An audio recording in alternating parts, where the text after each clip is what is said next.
October 25, 1415. Two armies face each other across a muddy French field. On one side, 50,000 French knights, the most powerful military force in Europe. Armored, trained, invincible. On the other, 9,000 English soldiers, outnumbered 5-1. What happened next would change warfare forever. It would end an entire era. It would prove that armor, nobility, and centuries of tradition meant nothing against one simple weapon. This is Agincourt. This is the day the Age of Knights died.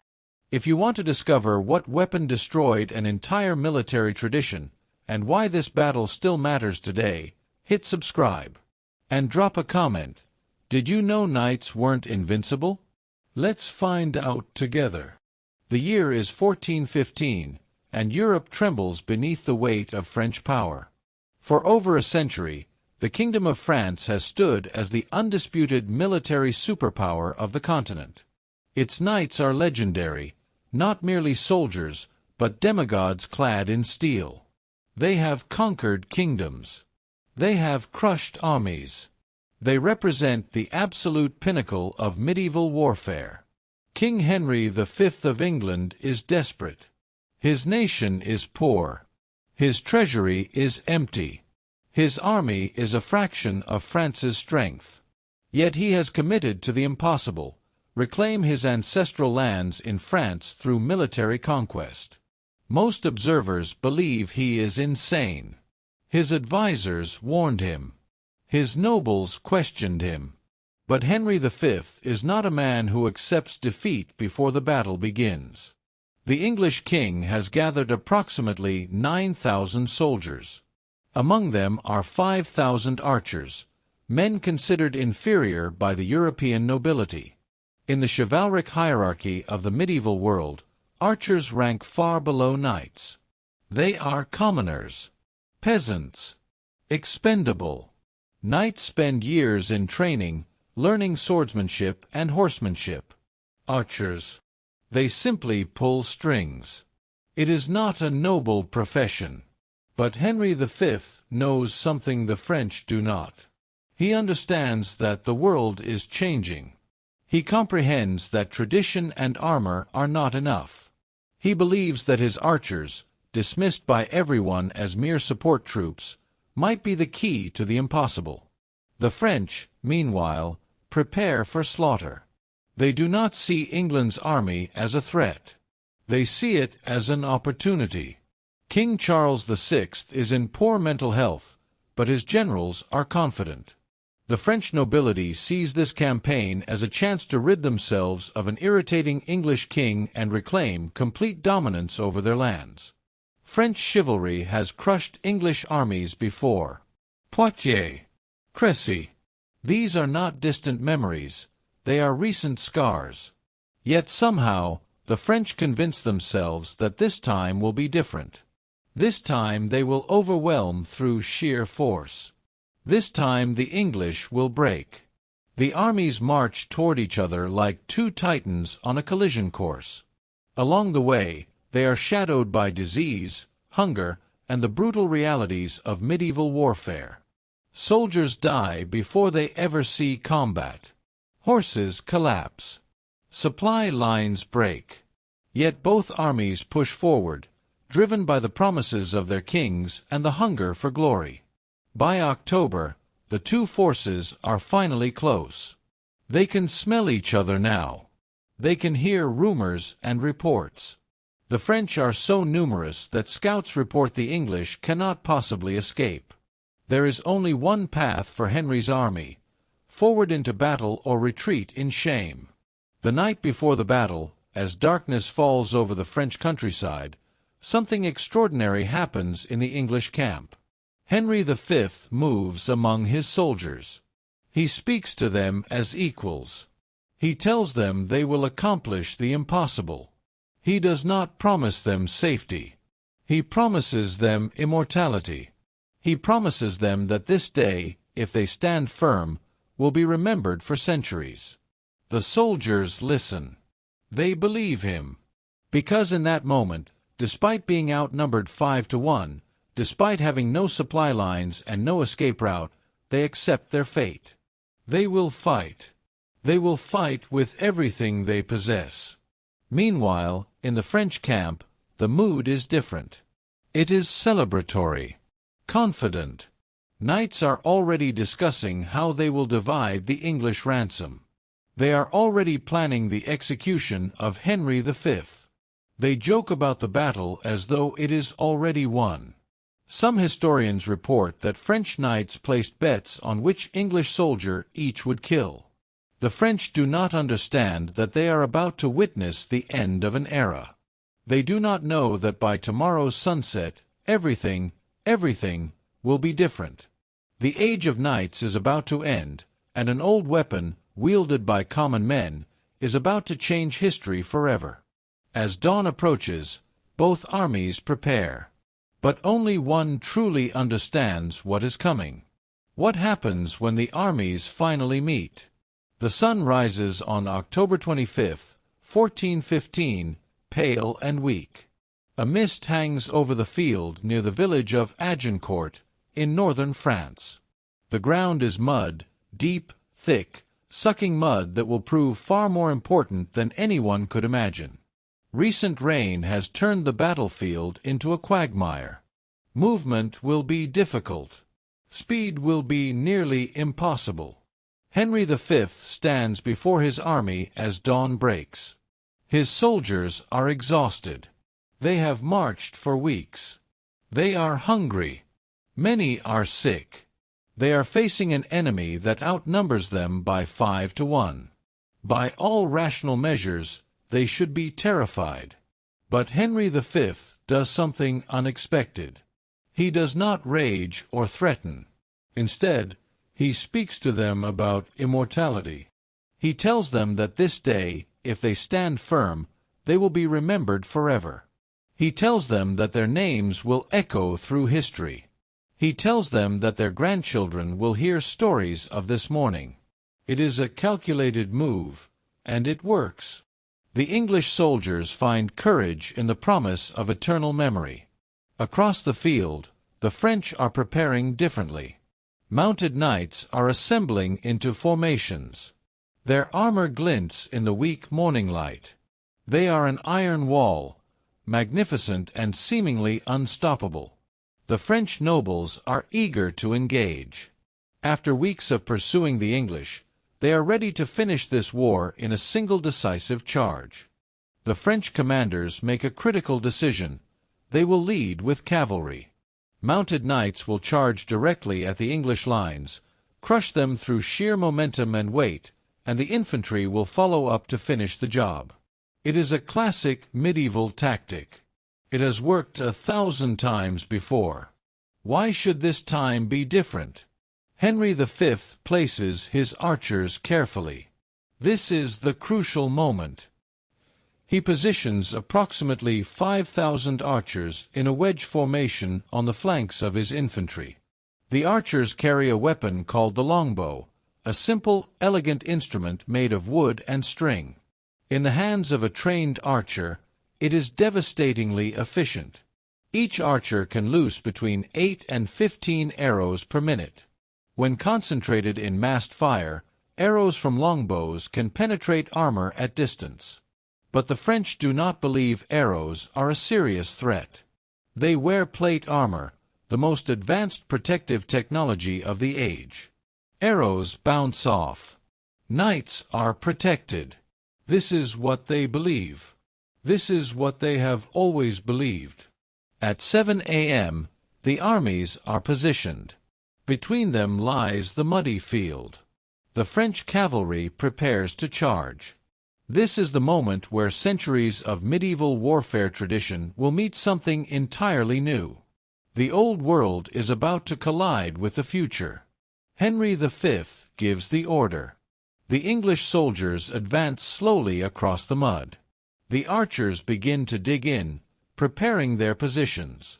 They plant wooden stakes into the ground before them, a simple defensive measure that will prove crucial.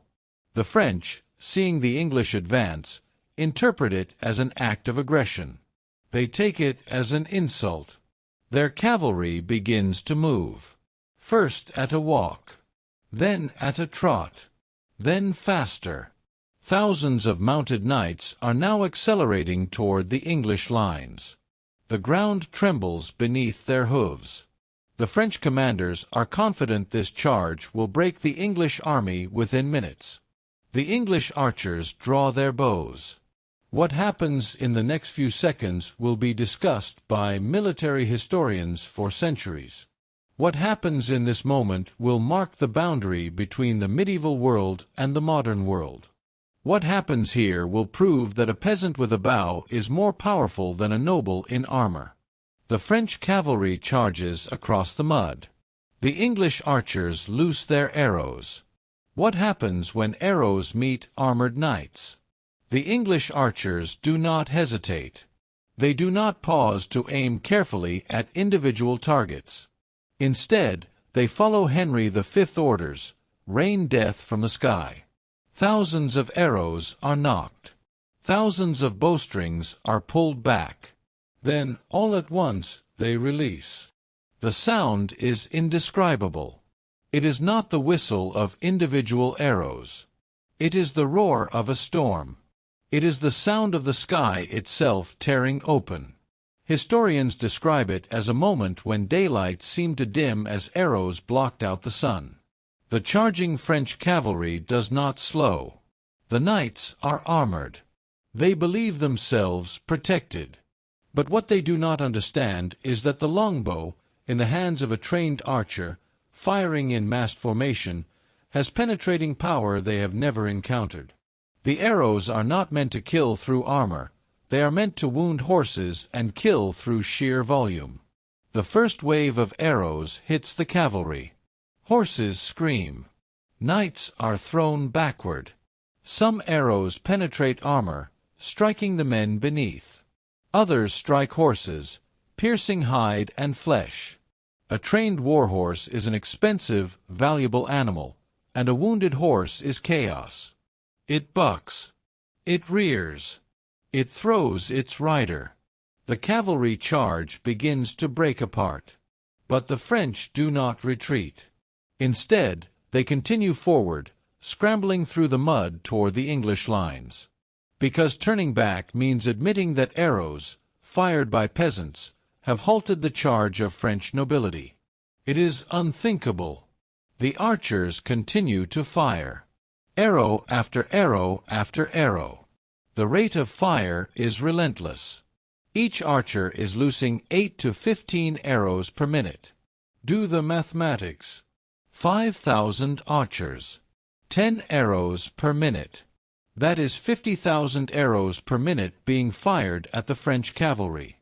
The cavalry is now caught in what military strategists would later call a kill zone. They cannot advance quickly through the mud. They cannot retreat without dishonor.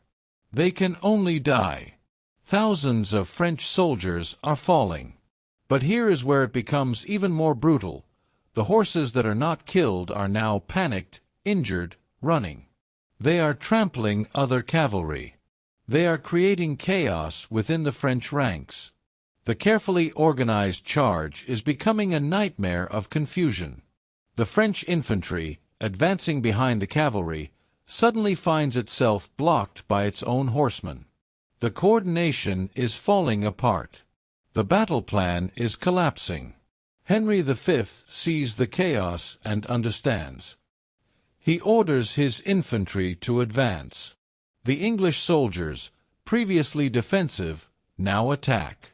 They move into the confused mass of French soldiers and begin to fight hand-to-hand with swords and axes. The psychological moment has shifted. The French are no longer confident. They are terrified. More arrows continue to rain down. Some French soldiers manage to reach the English lines, but they are now exhausted, disorganized, and psychologically broken. They expected to crush the English in minutes. Instead, they are being slaughtered by peasants with bows. The second and third waves of French cavalry attempt to charge. Each time, the same result: arrows halt them. Horses fall. Soldiers die. The charge breaks apart into chaos. By the end of the first hour, thousands of French soldiers are dead. The English, meanwhile, have suffered minimal casualties.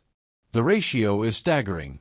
For every English soldier killed, dozens of French soldiers fall.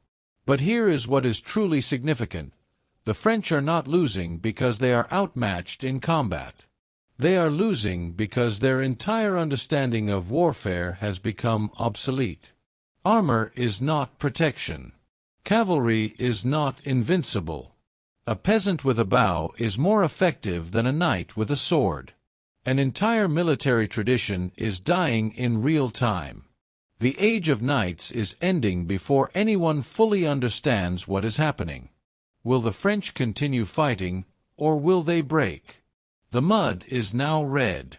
Bodies are stacked so densely in places that the French cavalry can no longer charge through. They are literally climbing over corpses. The stench of blood and death is overwhelming. The screams of wounded horses and men create a cacophony of agony that fills the air. The French commanders realize the cavalry charge has failed completely. They reorganize what remains of their forces and attempt a different strategy: concentrated infantry assault. Thousands of French soldiers on foot begin to advance, armed with swords, axes, and pikes. If cavalry will not work, perhaps sheer numbers and determination will. The English archers continue their relentless fire. But now that the enemy is on foot and moving closer, the archers switch tactics. They continue to fire, but they also prepare for close combat. Many archers draw short swords and axes. They are no longer just ranged soldiers, they are becoming infantry. The French infantry reaches the English lines. Here, in the mud, surrounded by bodies, the battle becomes brutal hand-to-hand combat. Swords clash. Axes rise and fall. Men die screaming. This is not the romantic vision of medieval warfare. This is chaos. This is butchery. But even in close combat, the English maintain discipline. The French, meanwhile, are disorganized. They have lost thousands. They have no clear command structure. Many commanders are dead. They are fighting a battle without morale, without purpose, without hope. Something extraordinary happens around midday. Historians report that some French soldiers actually surrender, not to soldiers, but to archers. They realize that an archer is more likely to take them prisoner, which means ransom and survival, than an English infantryman, which might mean death. So they approach archers with weapons dropped and hands raised. It is a humiliating turn. The inferior archers are now accepting surrenders from French knights. The French nobility, however, continues to fight. They believe that retreating would be dishonorable. They believe that dying in battle is preferable to running. And so they continue to advance, continue to fight, continue to die. By early afternoon, the battle is essentially over. The French have been broken. They have lost thousands. Some estimates suggest as many as 10,000 killed. The English have lost perhaps 1,000. It is not even a contest anymore. It is a slaughter. Henry V, however, makes a controversial decision. When he learns that a French reserve force is approaching from the north, he orders his soldiers to kill the prisoners they have taken. It is a brutal, pragmatic move. With the English lines stretched thin, prisoners represent a liability. They could be armed by the new French force and turn against the English. Historians still debate whether this order was carried out fully or partially. But the moment represents something significant. Even in victory, Henry V understands that this battle is not yet secure. He remains ruthless and focused on winning. The French reserve force approaches and then, seeing the chaos and destruction, simply retreats. There will be no second battle. There will be no French counterattack. There will only be this, the complete, total defeat of the French army. As the sun begins to set on October 25, 1415, the reality becomes clear. The French have lost approximately 10,000 soldiers. The English have lost approximately 1,000. The longbow, dismissed as an inferior weapon manned by peasants, has proven to be more devastating than any tactic in medieval warfare. An entire military tradition has not just been defeated. It has been annihilated. The Age of Knights is not ending slowly, through gradual evolution. It is ending suddenly, violently, definitively. What are the consequences of this defeat? The sun sets on a field filled with death. Approximately 10,000 French soldiers lie dead or dying. Knights, men who believed themselves invincible, are scattered across the mud like broken statues. The armor that was supposed to protect them has become their tomb. They are too heavy to move. They are too valuable to leave behind. And there are so many bodies that the English soldiers cannot bury them all. Henry V walks across the battlefield in the fading light. He has achieved the impossible. He has defeated an army 5 times larger than his own. He has accomplished what every military expert said was impossible. Historians report that when Henry emerges from the battlefield, his face is grim. He is not celebrating. He is not boasting. He is simply processing what he has witnessed. The battle is so significant that neither side can immediately comprehend its implications. The French nobility is traumatized. Their worldview has been shattered. They were told their entire lives that they were the superior military force. They were told that their armor, their training, their noble blood made them unbeatable. And in a single afternoon, a peasant with a bow has proven all of that to be a lie. The English soldiers, meanwhile, understand that they have witnessed history. They have seen the future of warfare. They have learned that organization, discipline, and effective weaponry matter more than nobility and tradition. News of Agincourt spreads across Europe like wildfire. In capitals and castles, military commanders are forced to reconsider everything they believed. The French suffer an immediate psychological collapse. Their invincibility is revealed as an illusion. Other European powers begin to reconsider their own military doctrines. Within weeks, military innovations begin appearing across Europe. Generals and kings commission the construction of more longbows. They begin training soldiers in massed archery formations. They begin to understand that the medieval knight, an armored warrior on horseback, is now obsolete. For Henry V, the victory at Agincourt transforms him from a desperate king into a legendary conqueror. He gains immense prestige. He gains resources. He gains the ability to continue his conquest of France.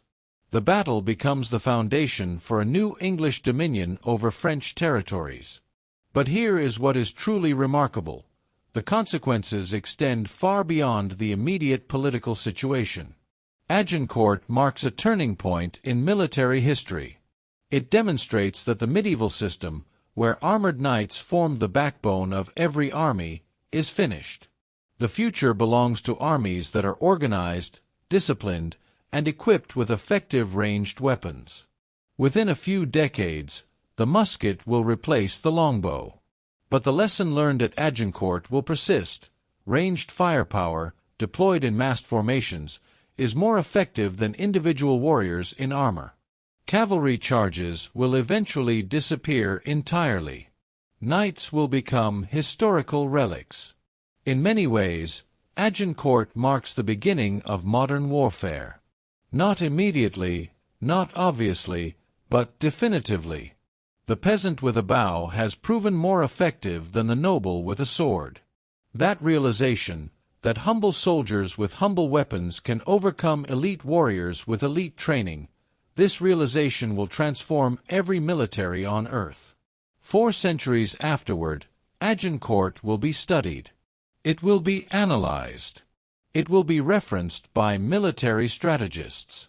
It will be the moment that everyone points to when explaining how the medieval world ended and the modern world began. But in the immediate aftermath, in the darkness as bodies are being collected and wounded are being attended to, Henry V and his soldiers are simply trying to process what has happened. They know they have witnessed something extraordinary. They know that the world will never be quite the same. What happens to the survivors, and how does history remember this moment? In the days following the battle, the English face a grim task, burying or burning nearly 10,000 bodies. The scale of death is so enormous that local populations struggle to comprehend it. Priests work continuously, giving last rites.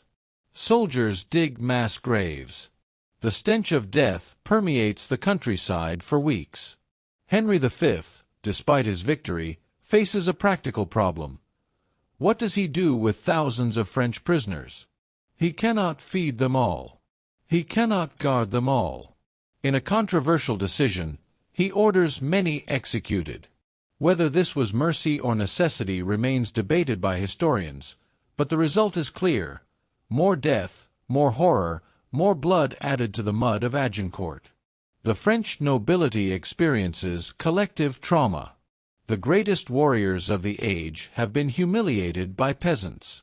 French generals and kings must confront an uncomfortable truth: their entire military system has become obsolete. In subsequent decades, France is forced to reorganize its military. They must learn from their conquerors. They must adopt new tactics, new weapons, new philosophies of warfare. Word of Agincourt spreads beyond France and England. Spanish generals take note. German commanders study the tactics. Italian city-states begin to reconsider their military strategies. Slowly, across Europe, armies begin to transform. The knight-centered medieval system begins to dissolve. Within a century, the knight will be gone. Cavalry will persist in various forms, but the heavily armored knight, the symbol of medieval power, will disappear from European battlefields. The musket will replace the longbow, but the fundamental lesson remains: discipline and effective weaponry defeat noble tradition. Henry V does not live to see the full transformation of warfare. He dies in 1422, only 7 years after Agincourt, likely from dysentery contracted during his military campaigns. He dies as a hero, remembered as one of England's greatest kings. Agincourt ensures his name will echo through history forever. But what about the archers themselves? What about the peasants whose bows ended an era? History is remarkably silent about them. Their names are not recorded. Their individual stories are lost to time. They are remembered only as a collective, the English archers, a force of nature rather than individual human beings. It is an ironic tragedy. The men whose weapons changed history are themselves forgotten by history. Yet their legacy persists. Every military strategist who studies warfare studies Agincourt. Every officer who learns about tactics learns about the power of disciplined, concentrated firepower. Every soldier who understands that organization matters more than individual prowess. They are inheriting a lesson first learned on a muddy French field in 1415. In popular culture, Agincourt becomes legendary. Shakespeare will dramatize it. Historians will write about it. Filmmakers will recreate it. It becomes the quintessential symbol of an underdog victory, of underdogs defeating overwhelming odds through courage and discipline. But beneath all the mythology, beneath all the drama and legend, the historical reality remains. Agincourt represents the moment when an entire military system was revealed to be obsolete. The longbow did not just win a battle. It ended an era. It proved that armor and nobility and tradition could not stand against discipline and effective weaponry. The age of knights did not fade gradually. It did not end through philosophical evolution. It ended violently and suddenly in the mud of a French field, beneath a storm of arrows fired by peasants whose names history forgot. But was Agincourt truly the end of knights, or did they persist? Here is a subtle truth that historians often miss. Agincourt did not immediately kill the knight. Armored cavalry persisted in European armies for another 200 years. Nobles continued to wear armor well into the Renaissance. Cavalry charges continued to be used, with varying degrees of success, throughout the 16th and 17th centuries. But something fundamental had changed. The knight was no longer the supreme warrior. He was no longer the ultimate expression of military power. He was no longer the foundation upon which entire armies were built. After Agincourt, the knight became an anachronism, a soldier who persisted through tradition and prestige rather than through military effectiveness. Military commanders began to understand that discipline and organization mattered more than individual martial skill.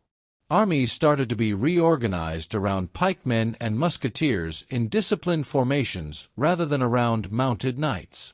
The metaphorical center of gravity in European warfare shifted from the individual warrior to the organized unit. This shift was gradual but inexorable. By the time of the American Revolution, knights had completely vanished from battlefields. Cavalry existed, but only as light cavalry, mobile scouts and skirmishers, not the heavy, armored shock troops that had dominated medieval warfare. The heavily armored knight charging into battle, the image that had defined warfare for centuries, was gone forever. Agincourt represents the moment when this transformation became inevitable. Before Agincourt, one could argue that knights were still viable. After Agincourt, that argument became increasingly difficult to maintain. Every military innovator had to confront the reality that Agincourt had revealed. Peasants with bows were more effective than knights with swords. Some French nobles refused to accept this reality. They continued to organize cavalry charges long after Agincourt proved them ineffective. This stubbornness would lead to repeated defeats and eventually to France being conquered by England. The French, unable or unwilling to adapt their military system, found themselves repeatedly outmaneuvered by English forces that had learned the lessons of Agincourt. It was not until Joan of Arc arrived in the 1420s, just a few years after Agincourt, that France found a way to resist English expansion. But even Joan's victories did not restore the knight to his former prominence. Instead, they demonstrated that French military power would need to be rebuilt on new foundations. The lesson of Agincourt extended beyond weaponry. It extended to the very nature of military power. Before Agincourt, military power was concentrated in elite warriors, knights from noble families, men trained from birth to fight. After Agincourt, military power could be achieved by organizing common soldiers into disciplined formations. This represented a fundamental democratization of warfare. It meant that kingdoms without a large aristocracy could raise powerful armies. It meant that wealthy merchants could hire professional soldiers rather than depending on nobles to provide military forces. It meant that the feudal system, where military power was tied to land ownership and noble birth, had become obsolete. By the time the age of gunpowder fully arrived, these changes had already taken place. When muskets replaced longbows, they simply reinforced lessons that had already been learned at Agincourt, that organization and discipline matter more than individual skill, that common soldiers can be as effective as elite warriors, that military power flows from training and coordination rather than from birth and privilege. In this sense, Agincourt was not just the end of one military system. It was the beginning of another. It was the moment when medieval warfare became modern warfare. It was the moment when the age of knights ended and the age of professional armies began. What about the broader historical consequences?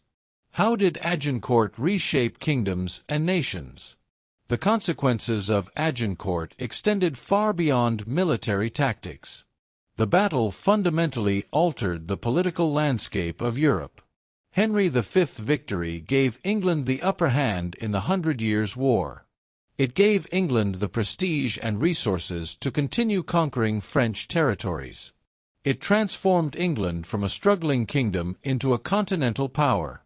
But the victory also set in motion events that would eventually lead to England's decline. The resources poured into maintaining English holdings in France would eventually bankrupt the English crown.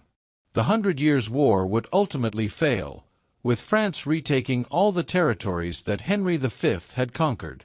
Yet in the immediate aftermath of Agincourt, none of this was foreseeable. All that was apparent was that England had won a spectacular victory. For France, Agincourt represented a humiliation so profound that it nearly destroyed the kingdom. The French monarchy struggled to recover. French military commanders were demoralized. French confidence in their military superiority was shattered. For the next generation, France would be on the defensive, struggling to resist English expansion. It was not until Joan of Arc appeared in the 1420s that France found a way to recover. Joan's military campaigns demonstrated that France could still resist English domination. Her victories restored French confidence and eventually led to the liberation of French territories. But significantly, Joan's victories did not restore the medieval system of knights and heavy cavalry. Instead, they demonstrated that France needed to modernize its military approach. The political consequences of Agincourt also extended beyond England and France. Other European powers watched the battle carefully. Spanish generals studied English tactics. Italian city-states reconsidered their military strategies. German kingdoms began to experiment with new military organizations. Within a few decades, the professional standing army would become the norm in Europe. Kingdoms would begin to invest in centralized military forces rather than relying on feudal levies. Military innovation would accelerate. The entire structure of European military power would be transformed.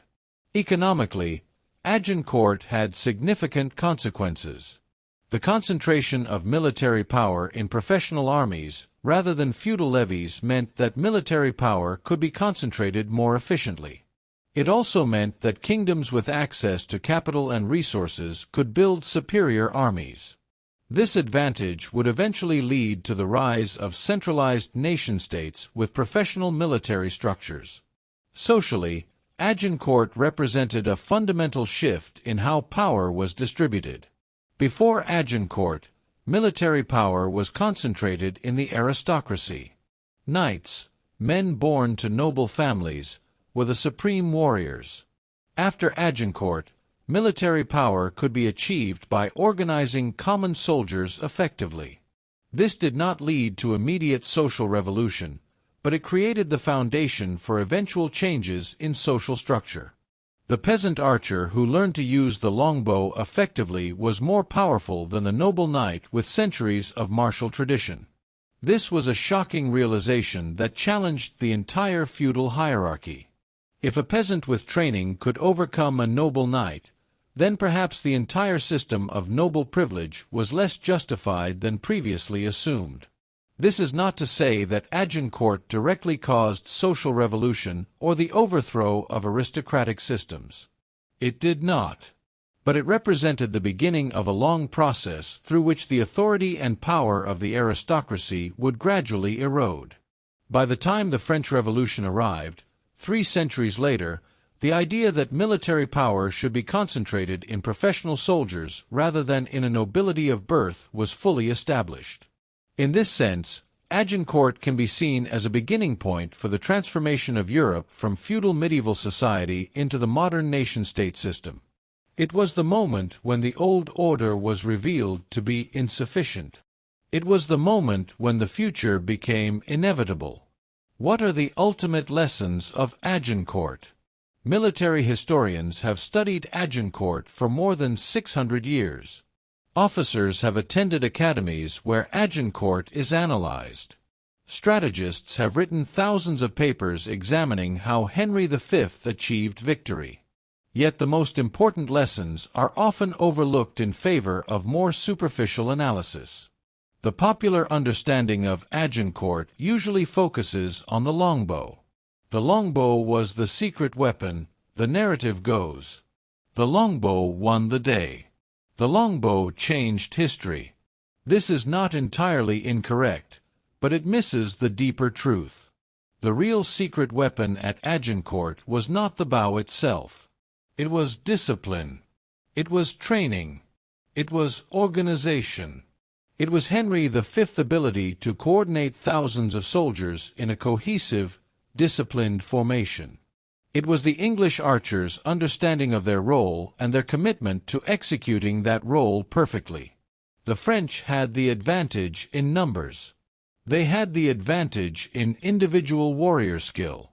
Many French soldiers were experienced knights, veterans of decades of combat. Yet they lost because they were disorganized. They lost because they attempted to fight an old battle using old tactics against an enemy that had learned new tactics. They lost because they prioritized individual glory over collective organization.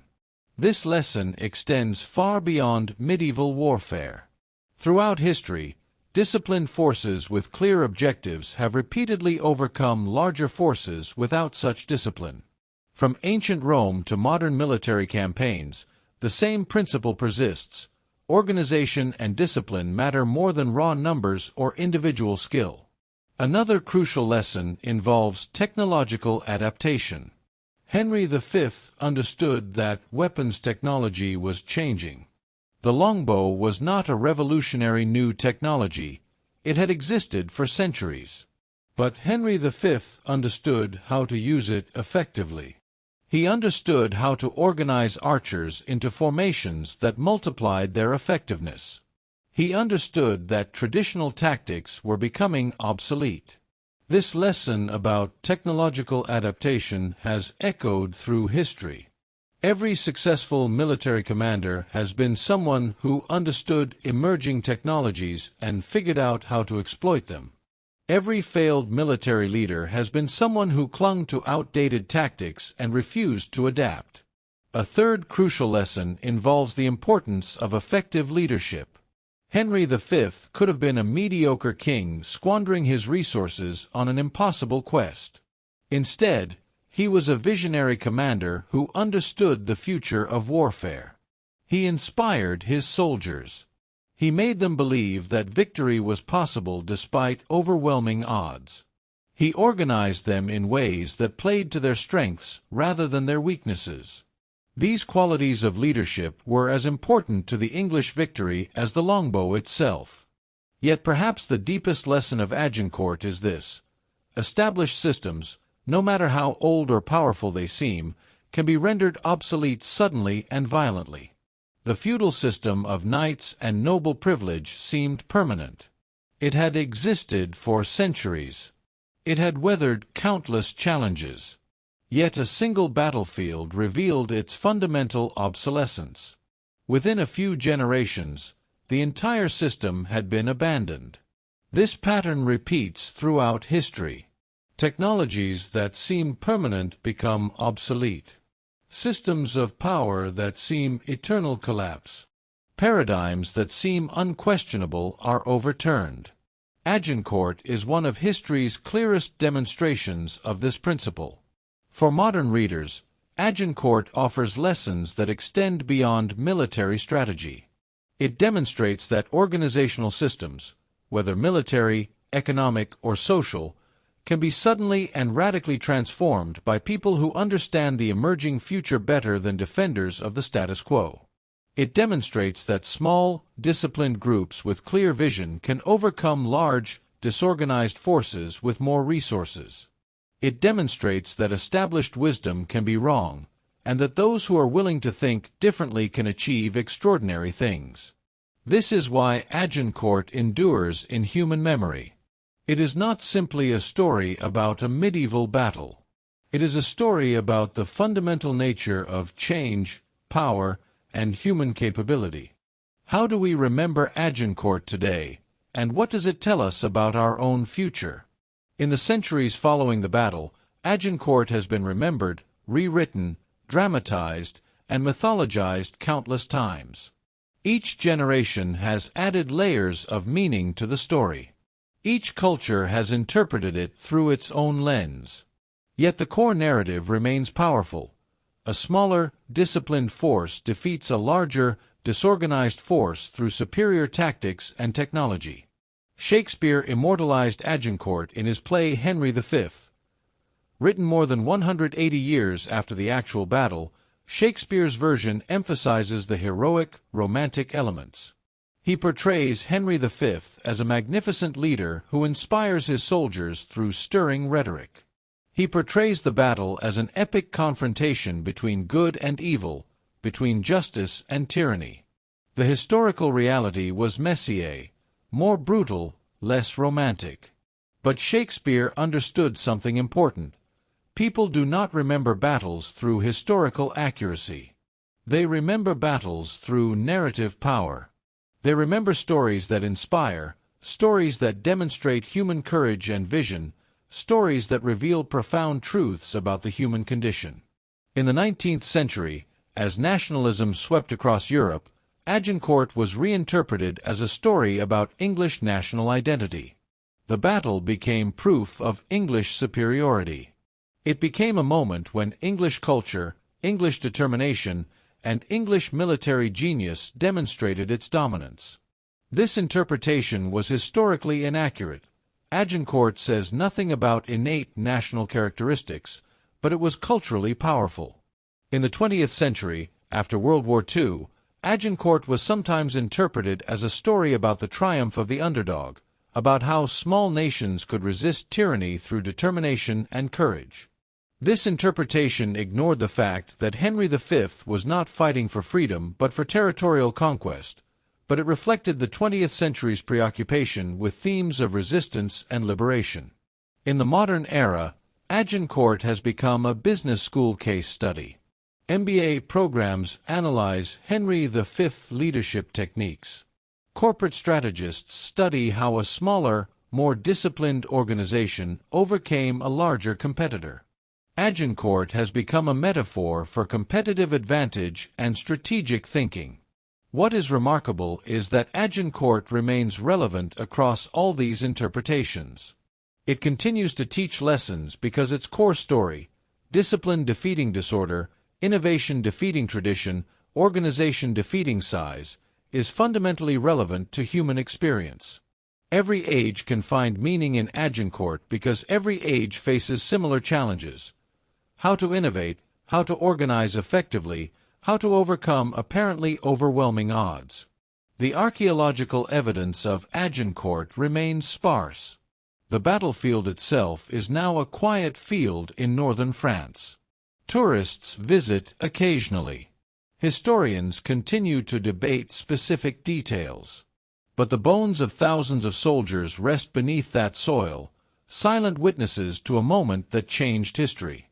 Some of those bones belong to French knights, elite warriors who believed themselves invincible.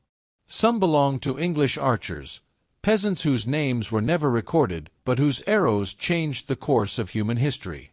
Buried together in the same mud, they represent the fundamental equality of death, the reality that masks all the differences of class, privilege, and status. In recent decades, Agincourt has acquired new meaning. In an age of rapid technological change, where established industries are being disrupted by new technologies, where traditional ways of doing business are being challenged by innovative startups, Agincourt feels prophetic. It feels like a warning. Do not assume that size, tradition, or established superiority guarantees victory. Do not underestimate the power of disciplined innovation. Companies that dominated their industries have been destroyed by smaller competitors with better technology or better understanding of emerging trends. Nations that seemed eternally powerful have declined. Systems that seemed permanent have collapsed. In all these cases, the lesson of Agincourt echoes. Established power can be rendered obsolete suddenly by those who understand the future better than defenders of the status quo. This is perhaps the ultimate legacy of Agincourt. It teaches us that the future is not determined by the past. It teaches us that history is not inevitable. It teaches us that human vision, discipline, and willingness to think differently can reshape the world. What would happen if Agincourt had ended differently? History is filled with moments that seemed inevitable in retrospect, but were actually precarious in reality. Agincourt is one of these moments. The English victory appears inevitable when told in retrospect, but the reality is that everything could have ended differently. Consider, if the mud had been less deep, if the ground had been firmer, French cavalry might have charged more effectively. The mud was not a permanent feature of the battlefield. It was a result of recent rain. If the weather had been different, if it had not rained for several days before the battle, the mud would not have been there. A different outcome in a battle fought on firm ground is entirely plausible. Consider also, if the French had used different tactics, if they had organized their cavalry differently, if they had perhaps listened to military advisers who urged caution rather than proceeding with overconfident frontal assaults, they might have achieved a different result. The French commanders had choices. They chose to charge. They chose to trust in traditional tactics. But these were choices, not inevitabilities. Consider further, if Henry V had been defeated at Agincourt, if his army had broken under the weight of French assault, if the English had been forced to retreat or surrender, what would have happened? The 100 Years' War might have ended differently. English expansion in France might have been permanently halted. The political landscape of Europe would have been fundamentally different. If France had won at Agincourt and crushed Henry V, the consequences would have rippled across centuries. France would have emerged from the 100 Years' War as the undisputed continental power. English authority would have been destroyed. The balance of power in Europe would have been established differently. Subsequent European history would have unfolded along an entirely different path. Some historians speculate that if France had won at Agincourt, the Renaissance might have developed differently. French culture rather than Italian culture might have become the dominant force shaping European intellectual life. The Reformation might have taken different forms. The eventual rise of the nation-state system might have proceeded along different lines. These are speculations, not certainties. But they illustrate a crucial point. Agincourt was not inevitable. It was a moment of genuine historical contingency, where small changes could have led to dramatically different outcomes. This realization has profound implications for how we understand history and the future. We often think of history as an inevitable march from past to present to future. We often think of current events as the inevitable consequence of historical forces. But moments like Agincourt demonstrate that history is fundamentally unpredictable. Small changes in initial conditions can lead to radically different outcomes. The implications extend to the present day. We face our own moments of historical contingency. We make decisions that seem minor at the time but may reshape the future. Technological innovations that seem insignificant may eventually transform the world. Political decisions that barely attract attention may eventually prove decisive. The lesson of Agincourt is that the future is not determined. It is created through the choices of individuals and organizations. Henry V made a choice to reorganize his military strategy. English archers made a choice to maintain discipline under pressure. These choices, combined with factors like mud and weather and French commanders' overconfidence, created an outcome that changed history. In our own time, we face similar choices. How will we respond to technological change? How will we organize ourselves in the face of challenges? Will we cling to established ways of doing things, or will we be willing to innovate? Will we have the discipline to execute new strategies effectively? Will we understand the emerging future better than defenders of the status quo? The answers to these questions will determine our future the way Henry V's choices and the English archers' discipline determined theirs. What final lessons does Agincourt offer to the modern world? On a muddy field in northern France, 608 years ago, peasants with bows changed the course of human history. They proved something that every subsequent generation has had to relearn. Established power is not permanent. Systems that seem eternal can become obsolete. The future belongs to those who understand it better than those defending the status quo. The lessons of Agincourt are not merely historical curiosities. They are living lessons that speak directly to our present moment. In a world experiencing rapid technological change, economic disruption, and social transformation, Agincourt offers guidance. First, Agincourt teaches the importance of innovation. Henry V could have fought Agincourt using traditional tactics. He could have relied on heavy cavalry and infantry formations as his ancestors had done. Instead, he looked at emerging weaponry, the longbow, and figured out how to deploy it in new ways. This willingness to innovate despite established tradition was crucial to his victory. In our own era, innovation is similarly crucial. Organizations that cling to established ways of doing business are being destroyed by innovative competitors. Nations that refuse to adapt to technological change are losing economic and military dominance. Individuals who insist on maintaining established approaches are finding their skills becoming obsolete. The organizations, nations, and individuals that thrive are those willing to innovate, to challenge established wisdom, to think differently about problems. Second, Agincourt teaches the importance of discipline and organization. The English did not win because they had better individual warriors. They won because Henry V organized his soldiers into a coherent, disciplined force. Each soldier understood his role. Each soldier executed his role with precision. The sum was greater than the parts because the parts were organized effectively.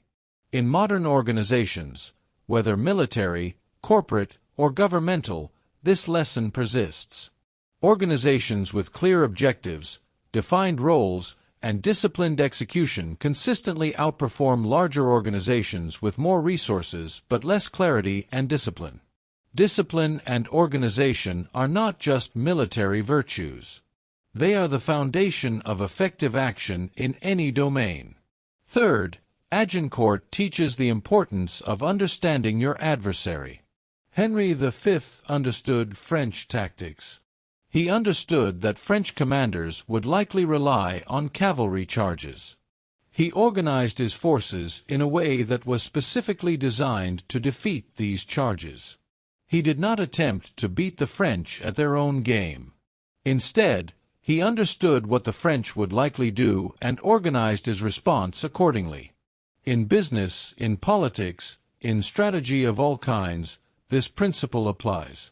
Those who understand their competitors, their adversaries, their challenges most deeply are best positioned to overcome them. Understanding requires intellectual honesty. It requires confronting uncomfortable truths. It requires admitting when established approaches are becoming obsolete. Fourth, Agincourt teaches that crisis often reveals truth. Before Agincourt, French military dominance seemed unquestionable. French superiority seemed to be a fact of nature. The battle exposed these assumptions as illusions. Crisis has a way of burning away pretense and revealing fundamental truths. Organizations, nations, and individuals that learn these truths and adapt survive. Those that refuse to adapt fail. Fifth, Agincourt teaches the power of vision and leadership. Henry V inspired his soldiers to believe that victory was possible despite overwhelming odds. He gave them a narrative, a vision of what they were fighting for. He made them understand that their actions mattered, that they would be remembered, that they were part of something historically significant. This vision was as important to the English victory as the longbow itself. Leaders who can articulate a compelling vision, who can inspire others to believe in that vision, who can organize people around that vision, create the conditions for extraordinary achievements. This is as true in the corporate world as it is in military campaigns. Finally, Agincourt teaches humility. It demonstrates that assumptions we hold with absolute confidence can be wrong. Systems we believe are permanent can become obsolete. Advantages we believe are insurmountable can be overcome. Agincourt teaches us to hold our convictions with less certainty, to remain open to being wrong, to stay alert to emerging changes that might render our current understanding obsolete. 600 years after those arrows fell like rain upon a muddy field, the lessons remain urgent.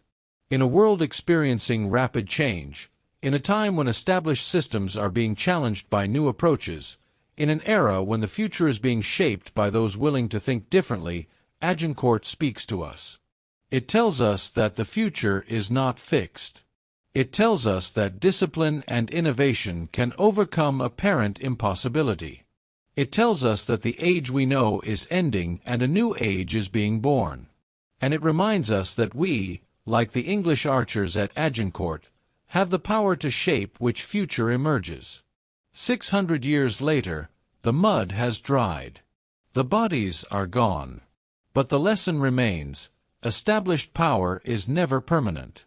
The future belongs to those who understand it better than those defending the past. If this story resonated with you, if you're thinking about how Agincourt applies to your own life, your own challenges, share this video. Comment what lesson from Agincourt speaks most powerfully to you. And subscribe so you don't miss our next deep dive into history's most pivotal moments. The future is being written right now. Make sure you're on the side of innovation, not tradition.